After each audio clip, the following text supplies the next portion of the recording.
मध्य प्रदेश और राजस्थान में जो SC ST OBC समाज के ऊपर अत्याचार हो रहे हैं वो बंद हो जाएंगे बालकनाथ के आ जाने से। SC ST OBC समाज इतना अभी आगे नहीं बढ़ पाया है, इतना विकसित नहीं हुआ है कि वह अपने जीवन को या अपनी जीविका को चला सके। मध्य प्रदेश में पिछड़े व दलित के ऊपर पेशाब कर दिया जाता है, घड़े से पानी पी लेने पर पिछड़े व दलित के समाज के बच्चे को मार दिया जाता है, मोछ रखने पर लोगों को मार दिया जाता है, घोड़ी चढ़ने पर लोगों को मार दिया जाता है। 3 दिसंबर को 4 राज्यों के चुनाव का परिणाम आया, जिसमें में से 3 राज्य भाजपा जीती, 1 राज्य कांग्रेस जीती। राजस्थान चर्चा का विषय बना हुआ है। कह रहे हैं, ऐसा मीडिया में चल रहा है, लोगों के बीच चर्चा है कि बाबा बालकनाथ को मुख्यमंत्री बनाएगी भाजपा।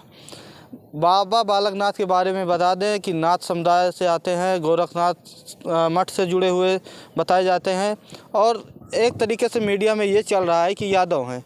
हमने भी गूगल पर सर्च किया तो ऐसा निकल कर आया कि उनका समाज यादव है। तो क्या लगता है कि यादव समाज को, पिछड़े समाज को भाजपा साधने की कोशिश कर रही है? यूपी के यादव लड़कों के बीच में हैं। आपके समाज के बाबा बालकनाथ को ऐसा चर्चा है कि राजस्थान से मुख्यमंत्री बनाया जाएगा। क्या यूपी के यादव खुश हैं, भाजपाई हो जाएंगे? काट के उल्लू को बैठा देने से कोई उल्लू के पीछे चलने वाला नहीं हो जाएगा। भाजपा में जितने भी पिछड़े व दलित नेता हैं, क्या आज तक उन्होंने 69,000 शिक्षक भर्ती में के रहे घोटाले में, आरक्षण के घोटाले में एक भी शब्द बोला हो तो बताइए। वो चाहे पिछड़े व दलित के ऊपर अत्याचार हो रहा हो, किसानों के ऊपर अत्याचार हो रहा हो, या बढ़ती महंगाई जो जिसका सीधा अगर किसी का नुकसान होता है तो वह SC ST OBC समाज के ऊपर होता है, क्योंकि SC ST OBC समाज इतना अभी आगे नहीं बढ़ पाया है, इतना विकसित नहीं हुआ है कि वह अपने जीवन को या अपनी जीविका को चला सके। क्या नाम हुआ आपका? मेरा चंदन यादव। कहाँ से हैं आप? अयोध्या। बाबा बालकनाथ को मुख्यमंत्री बनाने पर खुश नहीं रहेंगे आप लोग? मुख्यमंत्री कोई बन जाए, राष्ट्रपति द्रौपदी मुर्मू हैं, लेकिन उनको मंदिर में जाने से भेदभाव किया जाता है। मंदिर में जाती है तो उनको भेदभाव देखा जाता है। रामनाथ कोविंद थे इसके पहले राष्ट्रपति, राम जन्मभूमि का भूमि पूजन हुआ, उनको नहीं बुलाया गया।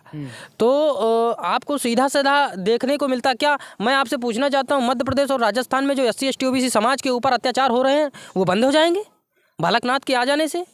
शिवराज सिंह चौहान मध्य प्रदेश में कार्ड तो खेल रही भाजपा ना। मुख्यमंत्री शिवराज सिंह चौहान थे, वो पिछड़े हैं ना, लेकिन उसी मध्य प्रदेश में पिछड़े व दलित के ऊपर पेशाब कर दिया जाता है, घड़े से पानी पी लेने पर पिछड़े व दलित के समाज के बच्चे को मार दिया जाता है, मोछ रखने पर लोगों को मार दिया जाता है, घोड़ी चढ़ने पर लोगों को मार दिया जाता है।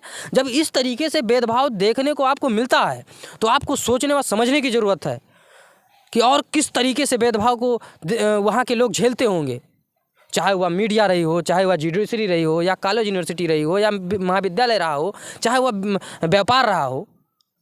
आपको अभी नहीं पता है? चाहे वह किसी भी राज्य का रहा हो, कितने लोग SC ST OBC समाज के लोगों की ज़मीनें को हथिया के बैठे हैं। भाजपा सांसद है दिनेश लाल यादव निरहुआ, संसद में खड़े होकर अही रेजिमेंट की बात उठाते हैं, कहते हैं अही रेजिमेंट बनना चाहिए। आप कह रहे हैं कि भाजपा में जो दलित पिछड़े हैं अपने हक की बात नहीं करते हैं। कहना और बात करना में ज़मीन और आसमान के अंतर होता है। मैं कह दूं कि मोदी को पिछाड़ दूंगा, मैं कह दूं भाजपा को हरा दूंगा, और उसके बाद एक कमरे में बैठ जाऊं और उसके खिलाफ जो अत्याचार कर रही है समाज के ऊपर, या भारत देश को बर्बाद करने के कगार पे ले जा रही है, चाहे वो प्राइवेट करने की संस्था हो, और उसके बाद मैं उस पर बोलूँ ना, अपने समाज को बताऊँ ना कि ये आने वाले समय में हमारे आरक्षण व हमारे समाज के लिए कितना ही नुकसानदायक है। यादव समाज के कैसे नेता? देखिए, समाज के हैं, उससे नकारा नहीं जा सकता, लेकिन जिस पार्टी के आप सांसद हैं और उसी पार्टी की सरकार है, चाहे वह प्रदेश में हो, चाहे वह देश में हो, और विश्व का सबसे बड़ा संगठन होने का दम्भ भरती है भाजपा, पूर्ण बहुमत से सरकार में है, उनसे कह दीजिए निरहुआ जी से जा कर के कि वो मोदी जी से और योगी जी से कह करके अहिर रेजिमेंट को बना दें, संसद में पारित करवा दें, मैं उनको मान जाऊंगा कि एक अच्छा नेता है और हमारे समाज का आता है। मैं भी सीना चौड़ा करके कहूँगा कि भाजपा में एक यादव समाज का नेता है, यादव समाज का एक सांसद है, वो ये अहिर रेजिमेंट को बनवा दिया अपने प्रधानमंत्री व अपने मुख्यमंत्री से कह करके, तब मैं संसद में खड़े होकर तो कहते हैं बनना चाहिए। संसद में कह कर तो एक ईवीएम पे सवाल उठा रहा था, सतीश महाना जो है उसको कह रहे थे बैठ जाइए, तुरंत बैठवा दिया हड़का के। तो कथनी और करनी में अंतर होता है। देवरिया में एक कांड होता है, फतेहपुर कांड, निरहुआ का बयान उस पर नहीं आता है। यादव समाज के लोग क्या सोचते हैं इसमें? मैं कह रहा हूँ बयान किसी पर नहीं आएगा।